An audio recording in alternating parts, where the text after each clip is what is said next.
25 men, 1 woman, 24 hours.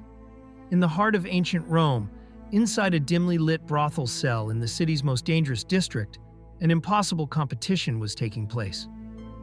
The empress of the most powerful empire on earth had just challenged Rome's most legendary prostitute to see who could satisfy more men before dawn.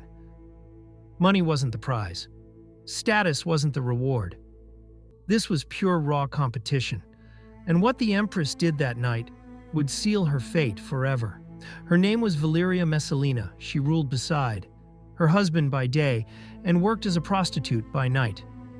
And when she finally went too far, her execution would be so swift that historians still argue whether the stories about her were even humanly possible, or if they were the most devastating character assassination ever written. What you're about to hear will make you question everything you thought you knew about power, sex, and ancient Rome. Before we uncover what really happened behind palace walls, make sure you're subscribed because what's coming will completely change how you see ancient Rome. Hit that like button if you've ever wondered how much of ancient history is propaganda versus truth. Comment below which part of this story shocks you most. We'll be revealing details that even historians find almost impossible to believe. What you're about to hear comes from multiple ancient sources: Tacitus, Suetonius, Juvenal, and Pliny the Elder, all writing within decades of these events when eyewitnesses were still alive.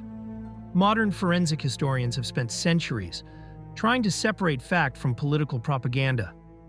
The truth they've uncovered is somehow both less extreme and more fascinating than the legends suggest. The year is 38 CE and Rome stands at the center of the known world. The marble temples gleam white under the Mediterranean sun. But in the shadowed corridors of the imperial palace, something darker is taking shape. The Emperor Caligula's reign has descended into madness. Executions happen daily. Paranoia infects every conversation, and survival requires making yourself seem harmless, irrelevant, invisible. In one of the palace's less prestigious wings lives Claudius, the emperor's uncle. He's 47 years old, and everything about him screams weakness. He stutters when nervous. He drags one leg when he walks. Saliva sometimes escapes his mouth when he speaks. For decades, his own family has treated him as an embarrassment, keeping him away from public view, assuming he's too simple-minded for politics. This assumption will save his life. Across the city in a mansion befitting Rome's ancient aristocracy lives 15-year-old Valeria Messalina. She descends from Augustus's sister, making her blood as blue as it gets in Rome. Ancient sources describe her as beautiful, dark hair, pale skin, features that conform perfectly to Roman ideals. But what strikes people most about her isn't beauty, it's intensity. When she looks at you, you feel examined, evaluated, judged. She's intelligent, ambitious, and about to have her entire future decided without anyone asking her opinion. Roman marriages among the elite aren't about love. They're about alliances, bloodlines, political advantage. When Caligula decides to marry Messalina to his embarrassing uncle Claudius, nobody imagines it matters much. Claudius will never be emperor. This marriage just keeps Messalina close to the palace, produces children with imperial blood, and solves a minor political problem. The girl herself has no say in the matter. One day she's told she'll marry a man 3 decades older than her, a man she finds physically unappealing. And that's that. Her wedding night at 15 years old to a drooling, stuttering man in his late 40s must have been traumatic in ways ancient sources never acknowledged, because Roman culture didn't recognize female consent as particularly important. Then, just 3 years later, everything changes. Caligula is assassinated by his own guards. In 41 CE, chaos erupts. Who will be emperor? As soldiers search the palace, they find Claudius hiding behind a curtain, trembling. Almost as a joke, they proclaim him emperor. Suddenly, impossibly, the man everyone dismissed as an idiot rules the greatest empire in history. And Valeria Messalina, barely 18 years old, becomes Empress of Rome.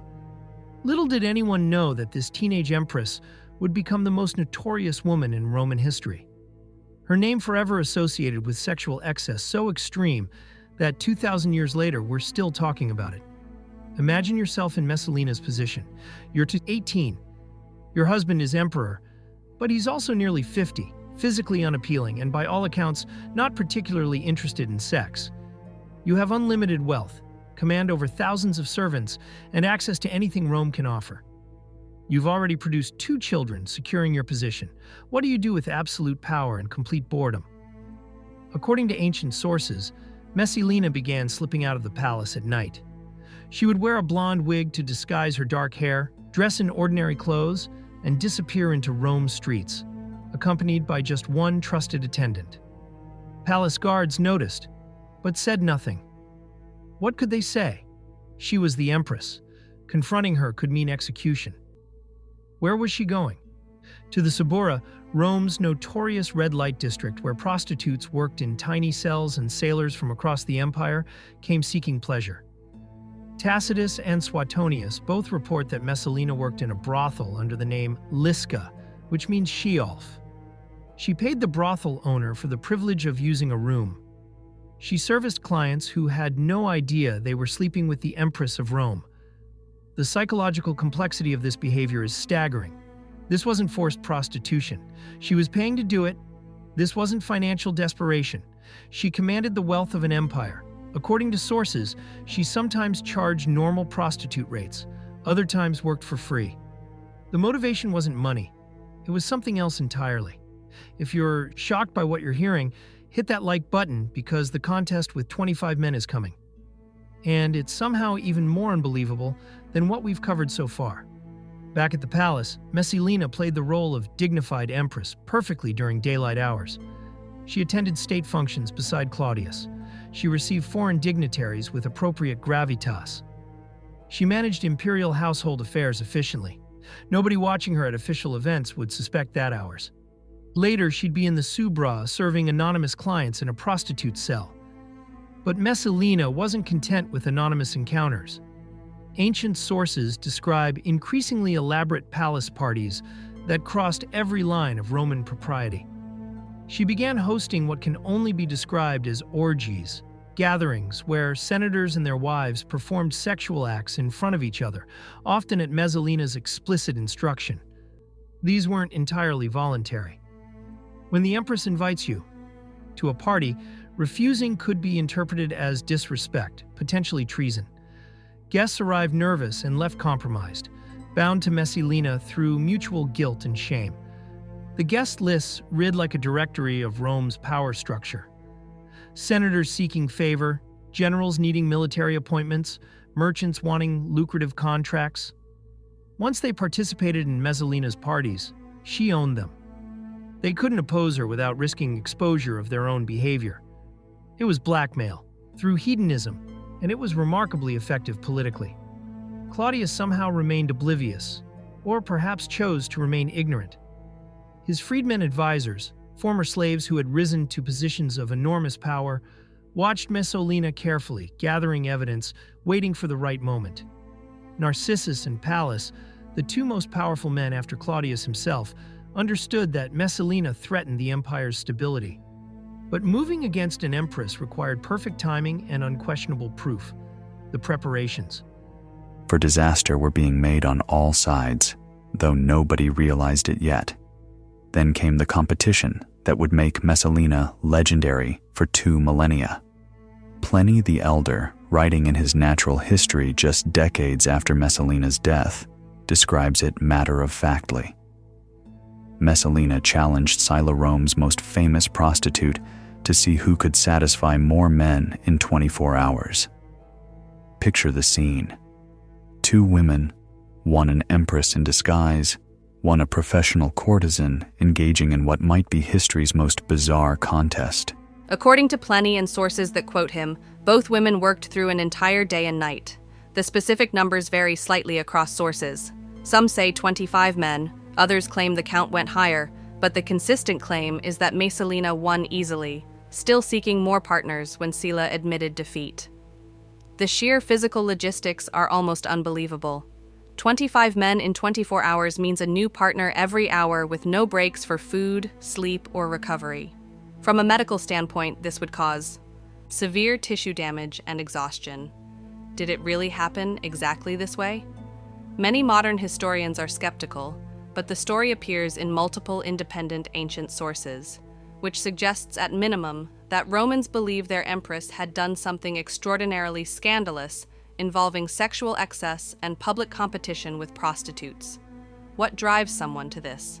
Modern psychology might diagnose hypersexuality disorder, a condition where sexual thoughts become intrusive and compulsive, where behavior escalates, despite negative consequences, where normal satisfaction becomes impossible to achieve.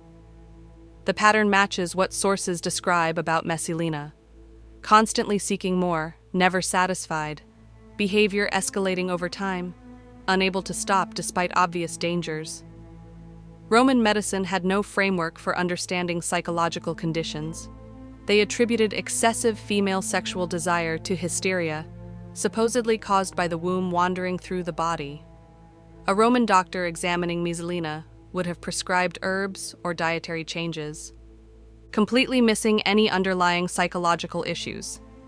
She was trapped in patterns of behavior she might not have understood or been able to control in a culture with no treatment and no sympathy. Back at the palace, Messalina's behavior was becoming impossible to hide. Too many people knew. Rumors spread through Rome streets. Common people gossiped about seeing the empress in the Subura. Senators who attended her parties whispered to each other. The scandal was becoming public knowledge, except, apparently, to Claudius himself, still isolated in his bubble of imperial information control. Narcissus and Pallas watched and waited, building their case. Messalina had made enemies with every execution she ordered, every political rival she destroyed, every person she humiliated. They were all waiting for their chance at revenge. The storm was gathering, and Messalina seemed utterly unaware of the disaster approaching, and then impossibly she made everything worse. In the year 48 CE, Messalina fell in love, not with her husband, not with anonymous brothel clients, but with Gacilius, by all accounts, the most handsome man in Rome. He was a senator, wealthy, charming, and politically ambitious. Their affair wasn't particularly secret, but what happened next defies rational explanation. While Claudius was away at the port of Ostia overseeing grain shipments, Messalina married Silas in a public ceremony. Read that again. She married another man, while still married to the emperor. This wasn't a secret tryst. This was a full traditional Roman wedding with witnesses, signed contracts, bridal attire, religious rituals, and hundreds of guests. Tacitus describes it as a celebration complete with music and feasting held in Messalina's gardens with senators and aristocrats in attendance. What was she thinking? The sources suggest two possibilities. Either she had completely lost touch with reality after years of escalating behavior, or she was attempting a coup planning to make Silas the new emperor by replacing Claudius. Either explanation requires understanding that Messalina had reached a point where normal risk assessment no longer functioned. Imagine being a guest at that wedding. You receive an invitation to the empress's marriage ceremony to someone who isn't the emperor. Do you attend? Refusing insults the empress and risks her legendary vindictiveness. Attending makes you a witness to what could be considered treason. Either choice could mean death. Many chose to attend, perhaps hoping Messalina's coup would succeed and they'd be rewarded for their loyalty, or perhaps simply too terrified to refuse. The celebration continued for hours. Music played, wine flowed, the bride and groom performed traditional rituals, including mock religious ceremonies. Some sources claim they consummated the marriage publicly, or at least theatrically. This wasn't subtle political maneuvering. This was either madness or an incredibly bold power play. Then word reached Claudius at Austria. His freedmen brought him reports that seemed impossible. Your wife has married another man in a public ceremony attended by half the Senate. Claudius initially refused to believe it. They had to bring multiple witnesses and show him signed marriage documents before he accepted that this was really happening. Narcissus understood instantly that this was the moment. Messalina had finally given them unquestionable justification for her removal. He essentially staged a counter-coup to save Claudius from Messalina's coup, taking control of the Praetorian Guard and marching back toward Rome with troops. At the palace, Messalina continued celebrating, apparently unaware or uncaring that her world was ending. The celebration stopped abruptly when messengers finally reached Messalina with news. Claudius was returning with the Praetorian Guard, and he knew everything. Reality crashed down, the wine haze lifted. She sobered instantly, understanding with perfect clarity what this meant.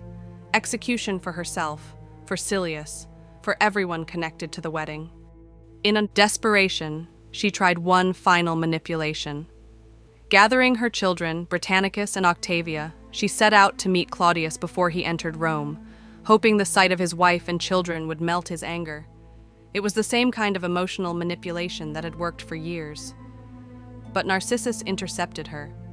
He warned Claudius that seeing Messalina would destroy his resolve, that her beauty and tears would undo his justified fury. He physically prevented the meeting from happening. Silius faced execution first. He didn't resist or beg, only requesting a swift death. He received it, beheading the same day. Guests from the wedding were hunted down systematically. Some were executed outright. Others were given the option of suicide, which in Rome meant killing yourself before soldiers did it for you. The purge swept through Rome's elite, erasing everyone connected to Messalina's final act of defiance. Messalina withdrew to the gardens of Lucullus, an estate she had stolen years earlier through accusations and executions. Ironically, it would become her tomb.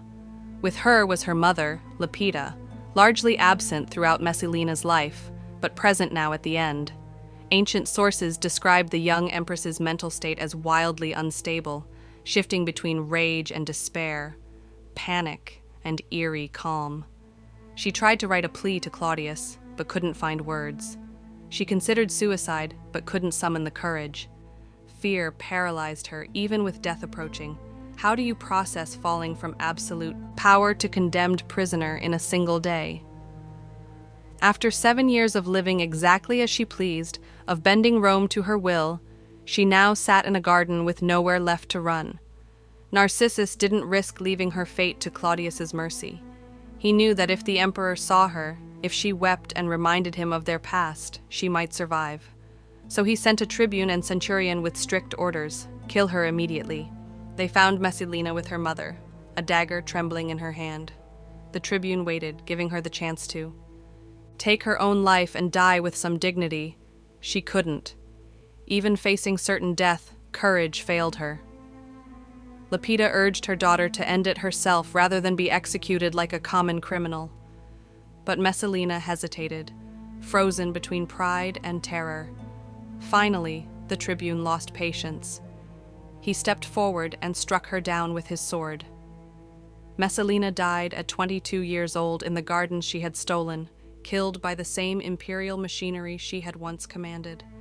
Lepida stayed behind, performing one final act of maternal love, arranging her daughter's body, closing her eyes, restoring what little dignity death allowed. Then she disappeared from history entirely.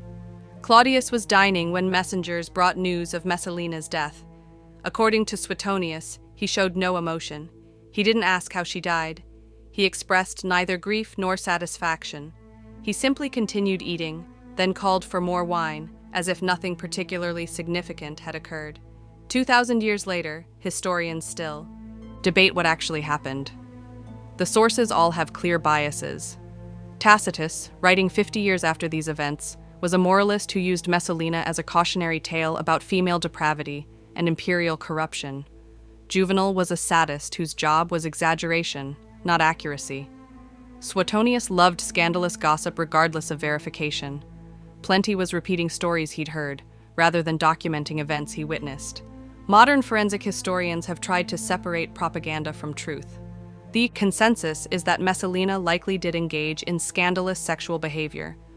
The general pattern is probably real because it led directly to her execution.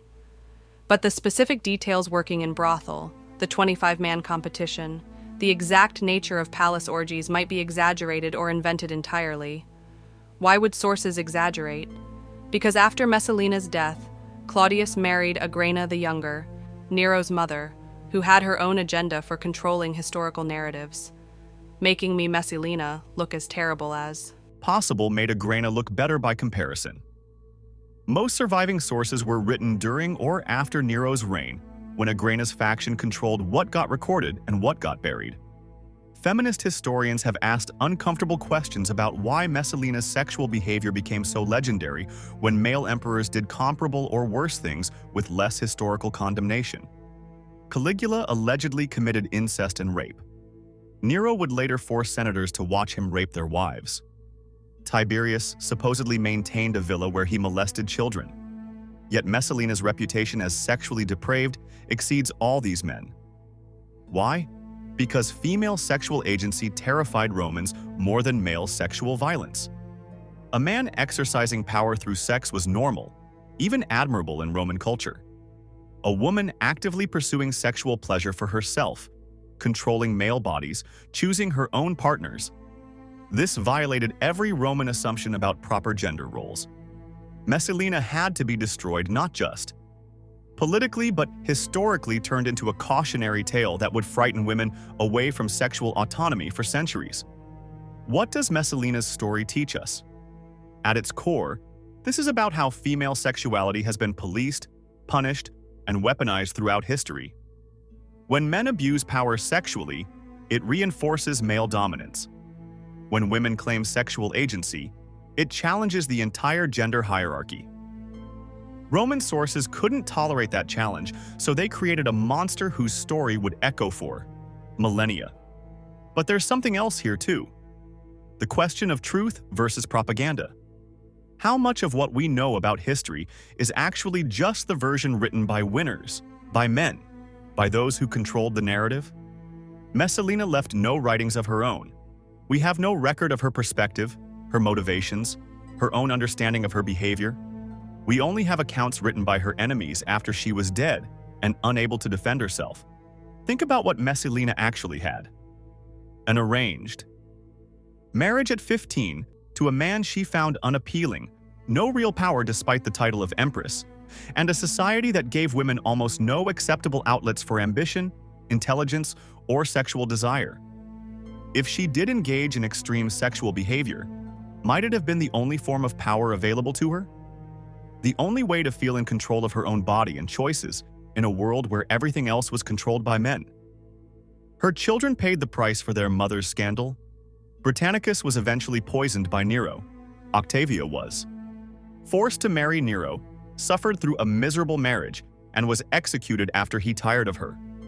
Both were forever tainted by association with history's most infamous empress. And the men who orchestrated Messalina's downfall. Narcissus and Pallas accumulated vast fortunes and effectively ran the empire for years, their power secured by her removal. The speed of her fall is perhaps most instructive. One day she was empress, hosting public celebrations, apparently believing herself invincible. The next day, she was dead. No trial, no chance to defend herself. The machinery of power crushed her in hours. That's how precarious even the highest positions were in imperial Rome. You were powerful only as long as someone more powerful allowed it. So, a 15-year-old girl's arranged marriage led to 7 years of scandal, a public bigamous wedding, and execution at 22. Whether she serviced 25 men in one night or that detail was propaganda, we'll never know with certainty. What we know is that her name became synonymous with female sexual excess for 2,000 years, that Roman sources created a monster to frighten women into obedience, and that the truth is probably more complex and more human than the legends suggest. If this story left you questioning everything you thought you knew about ancient history, subscribe to this channel. We expose the uncomfortable truths that textbooks leave out. Hit that bell, because next time we're investigating Agrena the Younger, the woman who married her uncle, allegedly seduced her son, and became the most powerful woman in Rome through methods that make Messalina look almost innocent by comparison. Tell us in the comments what unsettled you most. The 25-men competition, the public wedding to someone other than the emperor, or the realization that we'll never really know how much was true versus how much was character assassination. Drop your thoughts below. And if you want to understand how history has been weaponized against women for millennia, check out our entire series on histories. Most misunderstood women. Until next time. Remember, history's darkest secrets aren't always what actually happened. Sometimes they're what people wanted you to believe happened. And that distinction matters more than you.